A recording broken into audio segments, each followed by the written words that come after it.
And then the other thing that we're going to do, we're going to answer. We're going to cover the top 25 questions about first-time home buyer mortgages. Yeah, and the rules are different. Yeah. And just like we said a few minutes ago, some of these things are going to be things that, depending upon where you got our information and how you got onto this workshop today. Certainly, if you're working with us, this is some of this information you already have. That's correct. But some of this information we're going to give you if you're working with another lender, they might not want you to know what you're getting ready to find out on this. There's a whole sea of things out there that you really need to be plugged into to know exactly what your options are. Well, Ralph, the first question comes upon, let's just do a basic here. What exactly is a mortgage? What's a mortgage? Works this way.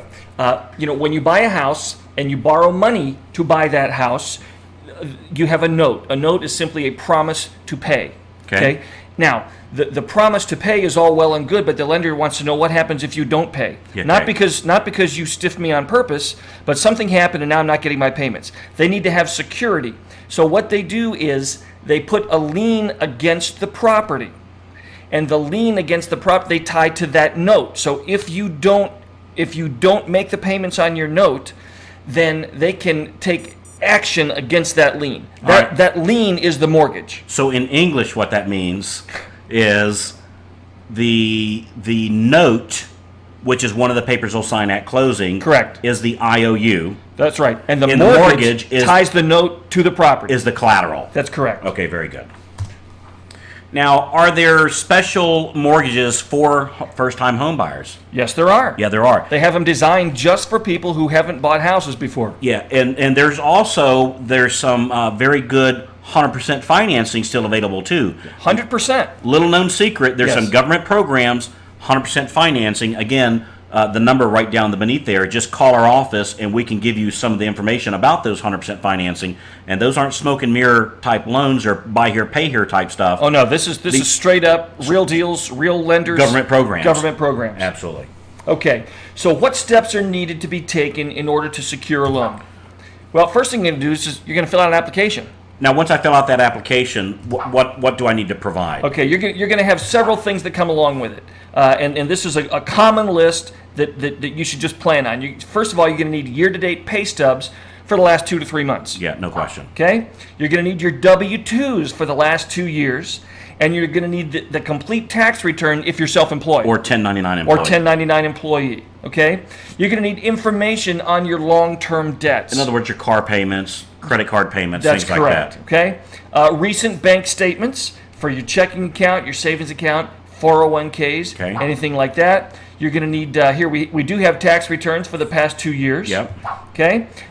Proof of any other income. So let's say you get income, say child support or alimony or maybe some sort of a death benefit or you won the Illinois State Lottery some years ago. You're having some annuity payments that come into you. Anything like that. You'll just need to be able to prove that.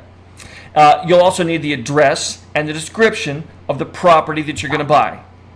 Okay? Obviously, you'll need the sales contract. Yeah. And then if you've been renting, they go, well, how do we know that we see that you make your car payment? How do we know that you're going to make your rent payment? So they're going to want to look at a 12-month rental verification of rent. Absolutely. That's right. Okay, so how are pre-qualifying and pre-approval different? This is a great question because there's a lot of misunderstanding here. So I want everybody on a piece of paper right now, write down pre-qualify and then write down pre-approval. And you're going to write kind of like a little list here. So first of all, pre-qualification is informal. It can be done generally over the phone. You can speak to a person, they'll gather some information, and they'll give you a quick pre-qualification. Okay? You're not obligated when you have you haven't signed anything. There's nothing to sign. You haven't done any paperwork. And not only that, the figures that they give you will be ballpark numbers. They're going to be general numbers, and you won't, like they can't hold you to it because you're not obligated. Frankly, you can't hold them either. It's an informal conversation. In other words, when somebody calls in on a pre-qualification and say, well, how much do you make? I make around this much. That's good enough for pre-qualifying. That's right. Assuming that that's correct, then this will work. Yeah. Now, we strongly recommend that's not what you do. Correct. Here's what you do instead. What you really should do is get a pre-approval. And the pre-approval is a lender's commitment to lend to you. And the way they can lend to you is they collect the items that we listed earlier. They've looked at your pay stub. They looked at your tax returns. They've looked at your contract. They've looked at all these things. All that's been verified. All that's been verified. That's what a pre-approval is. And it gives you, instead of a ballpark figure, This is a definite idea of what you can afford. And let me tell you, you're much more attractive to a seller if you come in with a pre-approval than if you simply have a pre-qualification. Frankly, most real estate agents wouldn't even accept an offer with just a pre-qualification. Correct. So make sure. So what you want to too subjective. So where you see the pre-approval there, I want you to kind of circle that and put a star. That's what you want. If you have not been pre-approved yet, by the way, just scroll down there. You see our contact information. You can call us right now. It takes about 5 or 10 minutes to start the process. Absolutely. So what is the credit bureau score, and how do lenders use them? Well, so what's the range of credit scores, Ralph? The credit scores actually range all the way down to 300 and all the way up to 850. And as we can see there, the largest percentage of the population has the biggest single group is there in the 750 range. Now, the take-home message here is, the lower the credit score, the more challenging it is. Correct. The take-home message we want you guys to take home today is that you do have options available for you to buy a home if you have less than perfect credit. This is definitely an area that we can help you with. There are programs for you, and we can help you with that. Again, simply look at the phone number down there, give us a call, and we can give you a great insider report. We got a report, it's called the 10 Myths that the credit bureaus will never tell you. That's right. And it is a killer report. It really is eye-opening. Yeah, it's great. So give that a call. Okay, how can I find out information about my own credit history? Well, there's 3 bureaus. The first one is Equifax, Experian, and TransUnion. The easiest way to find out, Ralph, is just call us for a copy of your report. We can help you out with it. Absolutely. We'll be happy to do that for you. And by the way, do not fall for these online free credit report things. Yeah, 2 reasons. Number 1, some of them are actually scams where they're just they're getting your name, your social security number. You're giving them all your personal information. Identity theft. Ouch. Yeah, absolutely. Yeah. The other thing is, most of these programs, virtually all of them, they're actually selling you a service where they're going to be checking your credit report every so often. It's kind of in the fine print, so you're actually paying for something that you didn't know you're buying. You're paying for somebody to check your credit, and every time they do, it drops your score. And they're charging you to do it. And they're charging you to do it. So do not do the free online ones. Give us a call, and we can help you with that. Absolutely. Okay. How do I choose the best loan program for me? Well, ask yourself 3 questions. Here's the questions. First, do you expect your finances to change over the next few years? Okay, Yep. That's number 1. Like if you just got out of school and you expect your income to go up, or let's say you're getting ready to retire. And maybe your income is going to drop 25%. Correct. You need to kind of keep that in mind That's also. definitely got to be part of your figure. Okay. Are you planning to live in this home for a long period of time? In other words, if you're going to be there for a long period, a fixed rate is definitely the thing one you want to do. If you're going to be there only for a year or 2, well, maybe an adjustable mortgage, perhaps some of those would be and worth looking at. sometimes you can get fixed for a certain period and it becomes adjustable, and the period, and it's a lower rate during the time it's fixed than if you took a full 30 years. Of course, the big question is are you comfortable with the idea of a changing mortgage amount? If you're not, make sure you get the fixed rate. You want to go with a fixed rate. You want to go with a fixed rate. And do you wish to be free of mortgage debt as your children approach college age or as you prepare for retirement? In other words, when you're doing a mortgage, there is some long-term planning that's necessary here. That's right. And the key to doing this is to be very brutally honest with yourself. That's right. Now, see, you can take a 30-year mortgage, but using just some real simple little tricks that most people aren't aware of, you can cut 10 years, 15 years off that mortgage, and really not have much more of a payment. That's exactly right. And so it's really, there's a lot to know about that. So let's talk about some pros and cons of some of the different mortgages, Ralph. Okay. First of all, we'll tackle the fixed rate. All right. What's one good thing about the fixed rate? Well, it's predictable. Yeah. You know exactly what the payment is going to be. Why? Because it's fixed. Your rate and your payment stay the same for the term of the loan. And typically, fixed rate mortgages are either 15 years or 30 years. Or 30 years. Now, one thing we want you guys to keep in mind here is you can always take a 30-year mortgage and pay it off in 15 years. In other words, if you have a 30-year mortgage and you pay as if it's a 15-year mortgage, you make the payment that it would have been if it were 15 years. Well, it's paid off in 15 years. It's paid off in 15 years. However, if you take a 15-year mortgage and try to pay it off in 30, that doesn't work so well. They call that foreclosure. That's exactly right. Yeah, so just kind of keep that in mind. Okay. The next big type is your adjustable rate mortgage or your ARM. Now, I can tell you, these have definitely lost favor here in the last couple of years, and frankly, with rates as low as they are right now, we're not here to tell you what's right and wrong for you because we don't know you necessarily. And don't know your situation. Yeah, and so give us a call, and that's where we can help you look at these things. However, the adjustable rates, while the rate might be lower to begin with, is they do increase or decrease on a regular schedule with interest. They do have interest rate changes, even though they start typically generally lower than a fixed rate. Somewhat lower. Somewhat lower. And thus? You have lower monthly payments. Yeah. Now, another clever little program is what we call the Easy Start program. This is great. This is very interesting. Yeah. Now, the Easy Start, and we have a whole nother workshop on that. In fact, we strongly recommend call the office, get the schedule of the Easy Start workshop that we're having. That's a great workshop to attend. You don't want to miss that one because I guarantee you're not going to hear that anywhere else. It's a little-known program. Right. And what it does is it's not an adjustable mortgage. Your interest rate for the entire first year is 2% less than what's the standard rate. And it's fixed at that rate. The next year, it's 1% less. Yes. And then the third year, it's a regular fixed rate. It's a regular fixed rate. Yes. And all those numbers are locked in at closing, so it's not adjustable. Yeah. It's not that it's an adjustable where you start and you have a normal rate that goes up the second year and up the third year to some higher thing. Your rate is set, and you're getting a discount on year one and a discount on year two. Yeah, and the discount's remarkable. I mean, it's staggering when you look at the interest savings. Yeah, so definitely call in and take a look at that one. And then there's the balloon mortgages. And explain what a balloon mortgage is. A balloon mortgage is a payment that has a 30-year fixed rate, but it becomes due and payable at the end of a shorter time frame, like the 5 years or 7 years or 10 years. And so whatever the balance is at that time, it's due and payable. Yeah. Well, and again, we're not, today's not the day to discuss which of these is best for you. Call the office, but make sure you ask about the Easy Start. Very clever little program. Absolutely. So when do ARMs or adjustable rate mortgages make sense, Ralph? Well, first of all, if you're expecting an increase in income, like you're getting ready to graduate school, or maybe your spouse is, or maybe you're in the military, just say. That's correct. And you're expecting pay raises as you expect to be making more money here as you put stripes on your shoulder. That's right. Yeah. And the other thing is, if you have a short-term purchase. So in other words, if I'm on a 2-year ARM and I'm only going to be there for 2 years. Right. Why not? Why not? Very good. Okay.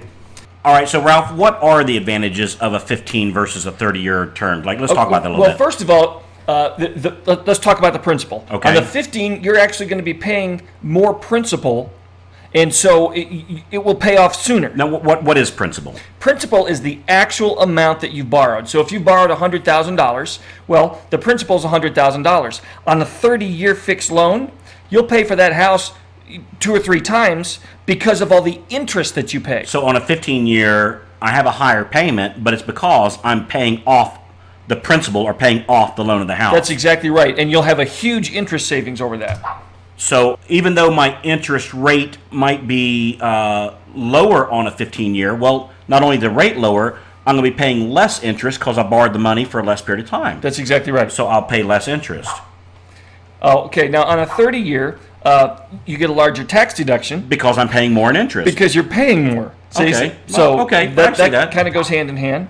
On the 15-year, the loan is usually made at a lower interest rate. You're building equity faster because early payments pay more principal. Okay, so I think the key here, and again, we can help you do this, is you look at this and you go, well, gee, the 15 years is a no-brainer as long as you can afford it. That's right. And so we recommend that you call our office and we'll go over these and we'll crunch the numbers. Again, if you take a 30-year mortgage and you make 15-year payments, it'll pay off in 15 years.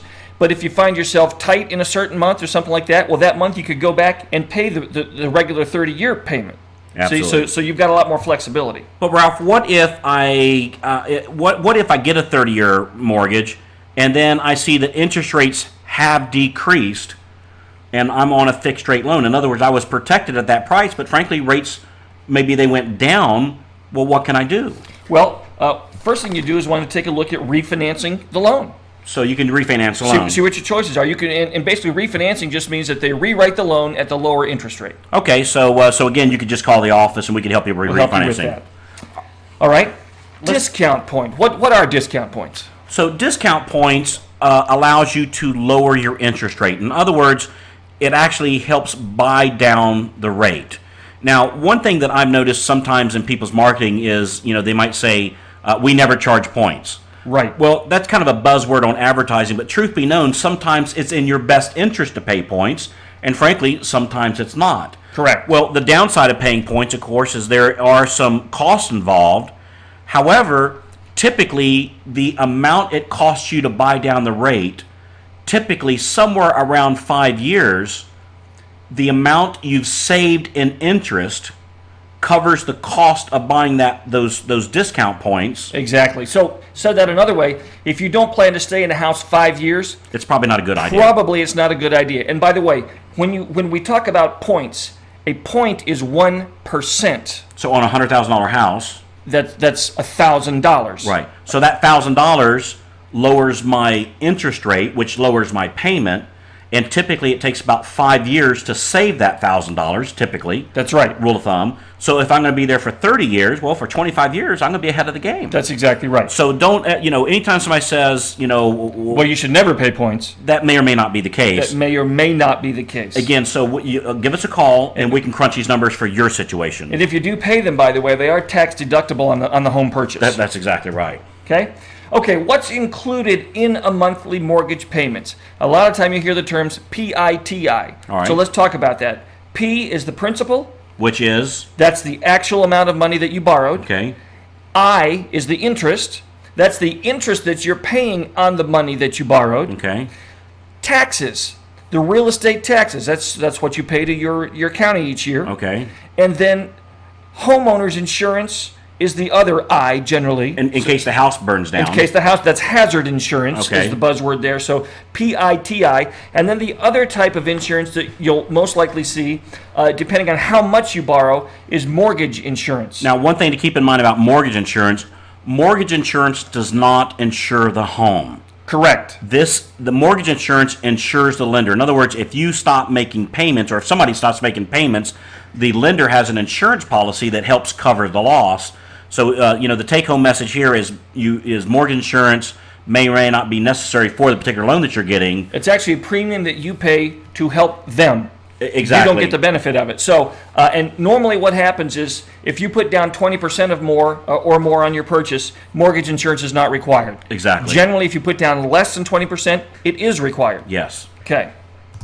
Except with VA loans. Except with a VA, yeah, a government loan is different. Again, this is not the. Which is why you need to call us. Yeah, you need to call us because there's a lot of. I'm sitting here. There's a lot of other. We could make this presentation 2 days long. Correct. Because there's a lot of information. Right. So we're just covering general We're kind of information. moving through here. The idea is for us to generate questions that you write down and then you call us. We want you to think about Yeah, that. and then call the office.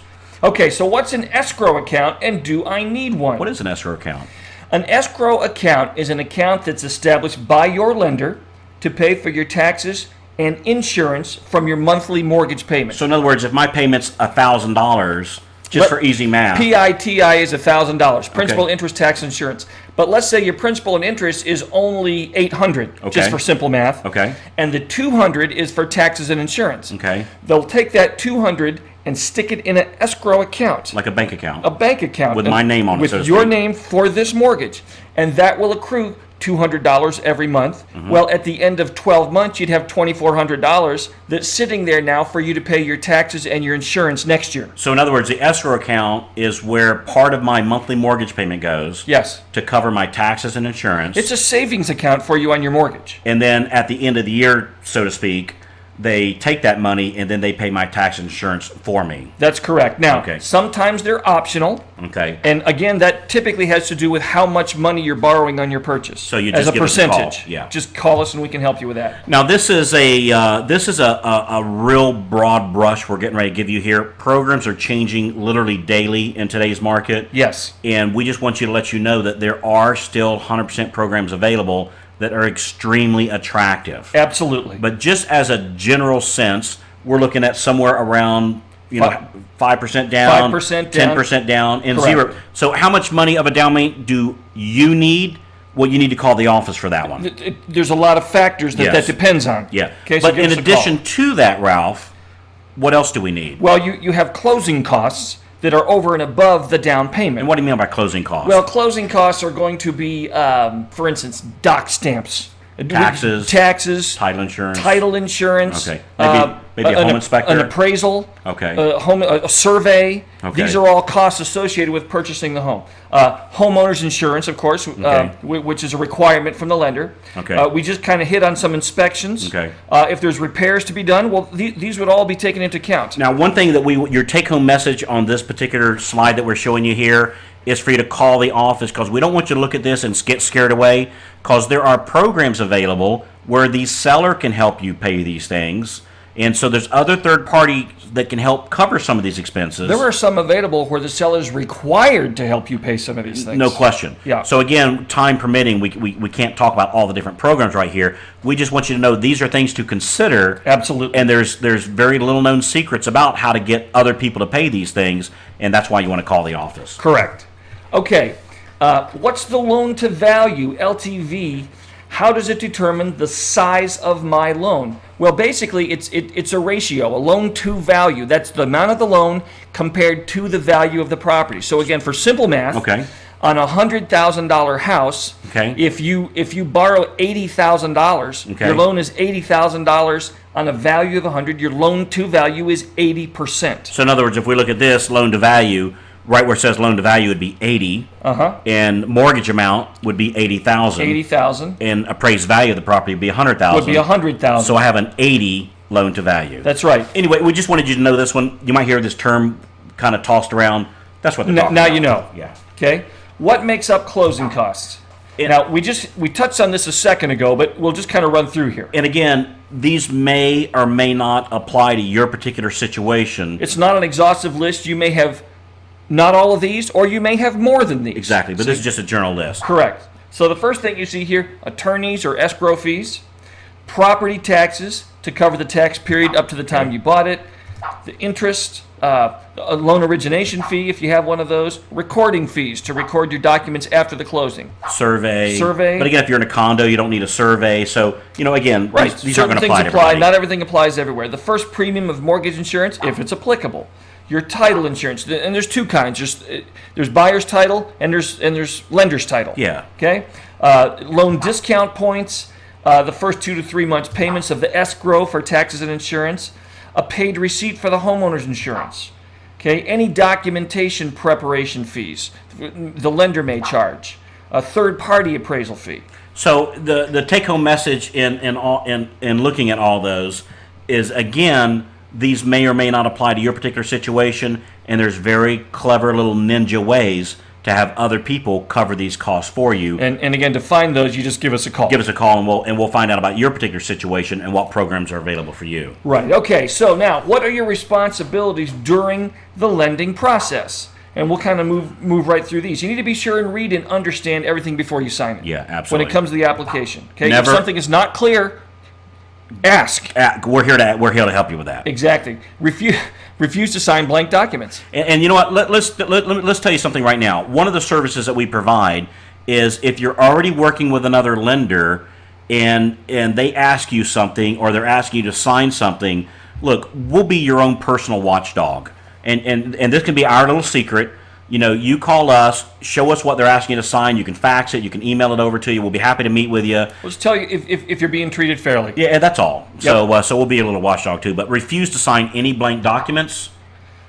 You don't buy property for someone else. No question. Buy for you. Buy it for yourself. Don't overstate your income. Yeah. There's a word for that. Well, 2, mortgage fraud. Yeah. And that can come back to bite you later. You don't want to mess around with that. Don't overstate how long you've been employed. This all has to do with being honest. Just being honest on your application, especially in today's market. Right. They look at things with a jaundiced eye. Yeah, a jaundiced eye. So you want to make sure that everything's above board. Don't overestimate or overstate your assets. Okay. Accurately report your debts. Don't leave anything out. Don't change your income tax returns for any reason. Absolutely. Okay. Tell the whole truth about any gifts you're receiving. Don't list fake co-borrowers. Oh my gosh. And guys, this is for your protection on some of these. Yeah, absolutely. Yeah. And now look, when stuff like this we're mentioning, if everything goes fine, It's not an issue. But let me tell you, the first time something doesn't happen right, and the lender finds out that they made the loan based on false information you gave them, It's not good. it's not good. You got a real problem. It's not good. So you be truthful about your credit problems, past and present. Be honest about your intention to occupy the home. Is it going to be an investment home, or are you going to live there? Don't provide false supporting documents. So the bottom line on all this is it's best if you have some issues or a situation, just simply give us a call and talk to us about it. Let us know what your situation is, because there is almost no situation that we can't find a solution for. And let me tell you, you can't shock us. No, that's... You're not going to tell us something we haven't heard Yeah. or show us something we haven't seen. And trust us, we understand that in today's economy, things have been tough for some people. Yes. And we just want you to know that it's not your fault. Right. There's help available. And give us a call. If you have credit issues, again, we have a whole nother workshop on that. There are definitely some answers for that. Having credit issues is never a reason not to buy a house. That's correct. Okay. Okay. Just real quick, Ralph, what exactly, and again, we might hear this term a little bit, just kind of real quickly, what is RESPA? RESPA, you can see right here, the Real Estate Settlement and Procedures Act. It actually is an act of Congress that governs how closings work on real estate transactions. It protects you as a borrower from lending abuses. And so the bottom line is all costs associated with the loan and buying a house must be fully disclosed with you. And if the if the lender and the real estate agent are related, certainly nothing wrong with that. That's right. They just have to disclose It's got it. to disclose we got a relationship. That's exactly right. Nothing And wrong with the relationship, but you need to know them. That's exactly right. Okay. Okay. So what happens after I've applied for the loan? Okay, good question. Typically, in today's market, to actually close on the loan once you have a property is going to be between 4 and 6 weeks. Now, I'm going to tell you, we've seen it in extraordinary situation happening in substantially less time than that. Yes. And we've seen it happen substantially longer than that. Substantially longer. The thing is, years ago, just the approval process took a long time. Now, for most loan types, these are underwritten by computers, and honestly, you can have a real approval back in minutes. Yeah. And so then the rest of that is getting items together, supporting documents, and get to the closing table. Now, here's the big deal: is when your real estate agent or your lender asks you for something, they're not asking you because they want to be hard on you or anything. They're asking you or being nosy. Or being nosy. They're asking because the underwriter or the person that actually loans the money or the government agency that evaluates the loan is asking for it. Correct. And we can't say, well, it's going to be inconvenient for them to do that. It doesn't matter. Then it's going to be inconvenient for them to lend you money. Yeah, that's exactly right. So keep in mind that we're on your team. We got your back. We're not the bad guy. We're the good guy. Oh no, we're definitely in your batter's box. No question about it. And we're there to help you. So I can't overemphasize. Use our resources. Help me help you. Absolutely. That's what this does. Okay, so the loan gets approved, and then you schedule a closing date. Very good. Okay. So what should we be looking out for during the final walkthrough? What is a final walkthrough? The final walkthrough is your loan's approved, your closing is scheduled. In fact, if it's in the afternoon, you might have the final walkthrough of the property the morning before you go to closing or immediately before you go to the closing table. You actually go to the property and walk through the house to see it in its final state before you take ownership. In other words, you're making sure that the kitchen sink is still there. It's still there. Did somebody come and swipe my cabinets? Yeah. Is there? Or the contract said the fridge is going to be here. Is it here? Yeah. See? Or something was going to be fixed. Was it fixed? Something was going to be fixed. So what do you do, Ralph? You examine every corner of the empty house. It's way easier to look at it before you put a bunch of furniture in it. Okay? Check floor to ceiling. Be sure the seller fixed any problems that were promised, and be sure everything is perfect before you close. Oh, but we'll take care of that after closing, Ralph. Yeah. Boop. Hey, hold on, Pinocchio. Yeah, talk to the hand. Exactly. You want it done before you close. And look, that may ruffle some feathers. Somebody might go, oh, for crying out loud, you can trust me, I'll take care of it. Look, I do trust you. Yeah. Let's fix it now. That way trust doesn't even come into the picture. Exactly. Okay? Absolutely. All right. What can I expect to happen on closing day? All right. Well, now sometimes your insurance has to be paid ahead of time, so you may have already paid that. If you haven't, you'll be bringing your first year of insurance onto the closing date. Yep. Now the other thing is, Ralph, do I just bring my checkbook and write a check for the balance? You cannot bring a personal check. You must bring a cashier's check for the money that you're putting down on the property. It must be basically, it's certified funds. Okay. I'd almost say bring cash, but that's hard to deal with. Yeah. You want certified funds, which means they know that the check is guaranteed and can't bounce. Okay, and what else do I need? You'll get proof of your inspections or your warranties. So in other words, I actually want to see these things. You actually want to see them. You don't just want to hear that they exist. So then what do I do? Frankly, you're gonna sign the documents Okay. on the dotted line. Okay, the mortgage note, the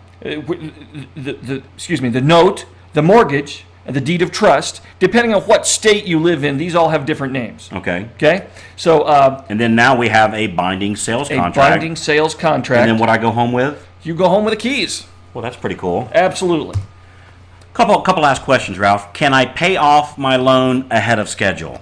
Absolutely, you can. Yeah. Now, just be aware that certain lenders will give you better terms on the front end if you'll accept some sort of a prepayment penalty. So in other words, just check with the lender to see are there any prepayment penalties. That's They're- right. They're certainly less popular today than they have been. But than they again, used to be. This is not we don't have time here to discuss the pros and cons of it. Yeah. If you want some information about that, just simply call the office. That's right. We'll be glad to help. And we'll be glad to talk about that. Wait. Stop the presses here, Ralph. Yeah. You're holding out on us. The beginning of this presentation, it said there was 25 questions. That's correct. I've been sitting here counting. Yes. I only counted 23. Where's the other 2 questions? Well, see, Carl, that's because I've got 2 questions for you. Okay. So what's Okay. those 2 questions? The 2 questions are, what are the 10 questions a person must ask their home inspector before deciding to buy a house? Okay? That's one question. Okay. And the other one is, what's the best way to negotiate my contract? What do I need to know on the front end before I sign a contract? So guys, what we have here at the mortgage company, we have 2 reports that you absolutely positively must have in your hand. Time does not permit us to go over them here. That's right. Number 1 is the 10 things you must ask your home inspector in today's market. We're going to give this to you. Free to you. For you. The second thing is we have a report that talks about mastering negotiation on houses. Frankly, not just for houses, but for cars. For life. For your your kids. kids. Yeah. I'm telling you what, it's a free report and it is great information. Yeah. And again, we want to give it to you. To get it, just give us a call. Give us a call and we'll ship it out to you. We can email it to you. So just let us know that you want it. No matter what you're doing, no matter when you're doing it, get these right now while you're thinking about it. Yes. Because time will go on, you'll forget about it. And trust me, when you see these things, you're going to be glad that you have them. And again, we're not selling them to you. It's our gift to you. Absolutely. Yeah. So Boy, there's this is great information here. when should they call, Ralph? They should call right now. Yeah. Why are you still listening to this? Immediately. That's right. Yes. Do not delay. Do not pass go. Do not collect $200. And so call in and ask, speak to the loan officer. They'll be able to help you with this.